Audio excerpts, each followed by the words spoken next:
A nurse is checking a client who was admitted with a bowel obstruction. The client reports severe abdominal pain. Which of the following findings should the nurse indicate to the nurse that a possible bowel perforation has occurred? Are you familiar with bowel obstruction and bowel perforation? Do you know what that means? Yeah, that is when a patient bowel obstruction is when a patient cannot pass out. That's correct. That's correct. And what about bowel perforation? Bowel perforation is when the patient is trying to force it out, force the bowel out, and there is a tearing or a kind of perforation Yes, in sir. the bowel. Yes, sir. It's not necessarily caused by the patient trying to get it out. But yeah, there's something blocking. So actually, I'm sorry. You are correct. You are 100% correct. What you just said is correct. Yes. Okay. Go ahead and try to answer the question. Okay. Read it in your mind again and see if you can give me an answer. Okay. But severe pain should find you okay, that nurse that possible perforation has occurred.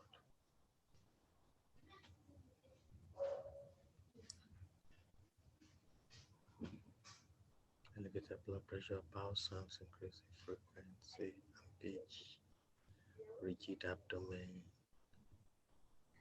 emesis of undigested food. Mm. Nurse declared was admitted with bowel obstruction, declaring possible abdominal pain.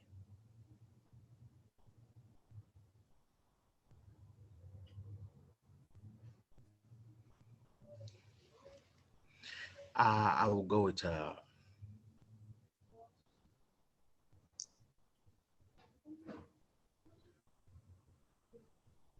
B. B. Okay. Let me explain something to you real quick. So if we have I do a lot of drawing. Okay, Mr. Tayo. Okay. All right. So we have the esophagus, we have the stomach. Now this is the actual stomach, and then we have the intestines, the small intestines that go like this, about 20 feet worth. And then with a different color, I'm going to draw the colon, large intestine. Okay. Okay.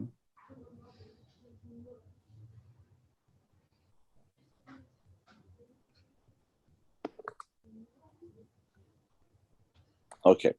Now, this is the GI system, okay, from the esophagus down to the rectum. And let's keep in mind that we have the abdominal wall, excuse me, the abdominal wall that surrounds this, right? You have the abdominal wall like this. Okay. When we Yes. have a bowel perforation, that means that um, one of the segments, either some of the bowels, meaning any part of right here, Hmm. has ruptured, and Okay. all the Yeah. fecal matter and all the acids and bases and all that stuff that's inside the intestines are coming out. Yeah. Okay. And this is causing a problem, Mr. Tayo, because along the wall of the blood of the abdomen right here, you have a lot of capillaries. Mhm. Capillaries are the smallest segment of the arteries and the veins. You should keep in mind that capillaries, I'm going to write this down right here. Capillaries is where gas and nutrition Okay. are exchanged. Okay. Yeah. All right. So when you have that perforation, Mr. Tayo, there's a problem. All the gases that are inside the intestines, they start to increase and they become more gaseous. So you can imagine they're creating a lot of pressure inside. Hmm.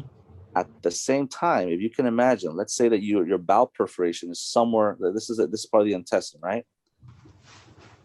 And this right here is where the perforation occurred. Hmm. Feces normally moves this way, correct? Yeah. And in a healthy a bowel, when it's intact, it moves accordingly this way. But right now that you have a bowel perforation, as the feces is moving this way, it exits that way into the Okay. abdominal cavity, as you can see all right here, correct? Yeah. The problem is that peristalsis which is a wave-like movement that propels feces through the colon, through the intestine, it stops working. So you develop you're no longer moving your bowels. Does that make sense, sir? Yes, sir. And so keep this in mind. Whenever you have a bowel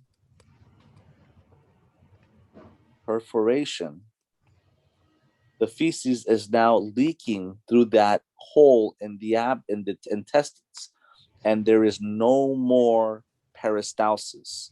There's there's no more bowel movements. Does that make sense, sir? Yeah. And remember, all that feces, all those acids, all that liquid that's inside the intestines keeps leaking out. What happens to the size of the abdominal wall? Doesn't it get bigger? Get bigger, yeah. Yeah. What happens to all those capillaries? Isn't all the poop being absorbed into those capillaries? Because remember, in capillaries, you have exchange of gas and nutrition.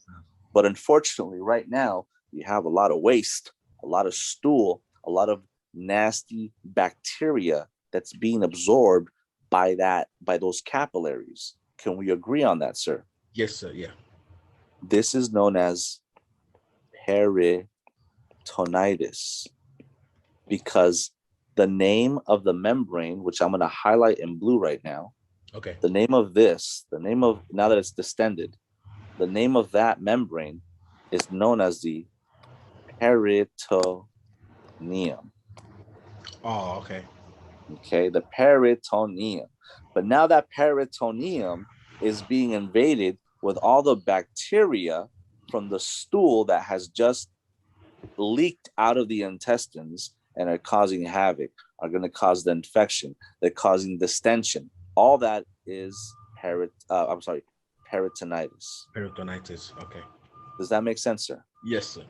So if peristalsis stops, when you auscultate bowel sounds, will you be able to hear any bowel sounds?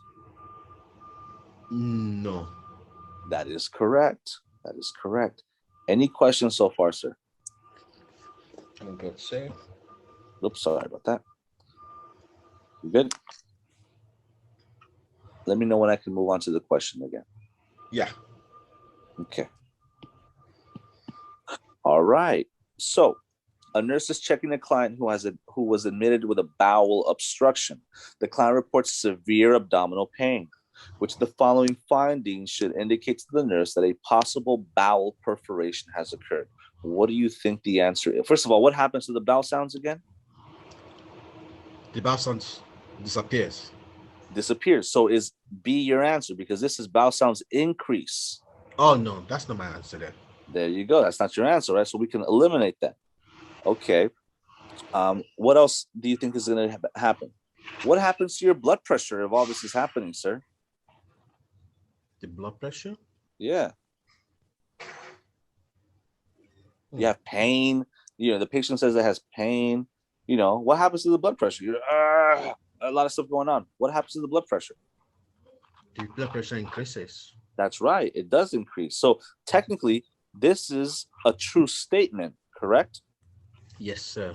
But the question specific to what? Bowel perforation. Bowel perforation, yeah. Let's see if we can find something that's more specific to that bowel perforation. Okay. What about a rigid abdomen? Do you know what rigid means? Rigid, yeah. Something that is hard. That's correct. How is the abdomen going to be of this patient when they have peritonitis, when they've had a bowel perforation? Is it going to be soft or is it going to be rigid? It's going to be soft. No, sir. Because you have a lot of, if we go back to a lot of bowel.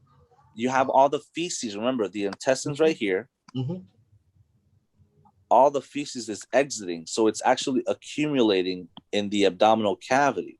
That's what's causing that distension that I was showing you, like this. Oh, yeah. Does that make sense, sir? Yeah, yeah.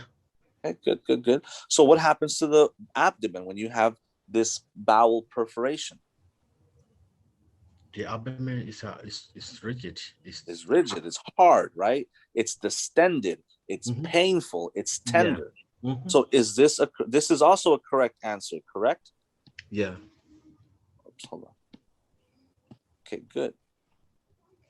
What about emesis of undigested food? You know what emesis means? Yeah, that is like throwing up. That's correct. Now, emesis of, do you think you're going to be throwing up of undigested food? It's saying emesis of undigested food. That's what it's saying. Now, my question to you is this: which of these is the correct answer specific to bowel perforation? What do you think, Mr. Tayo? I think I will go for the increase in the blood pressure. Okay, let's select it. Is that your final answer?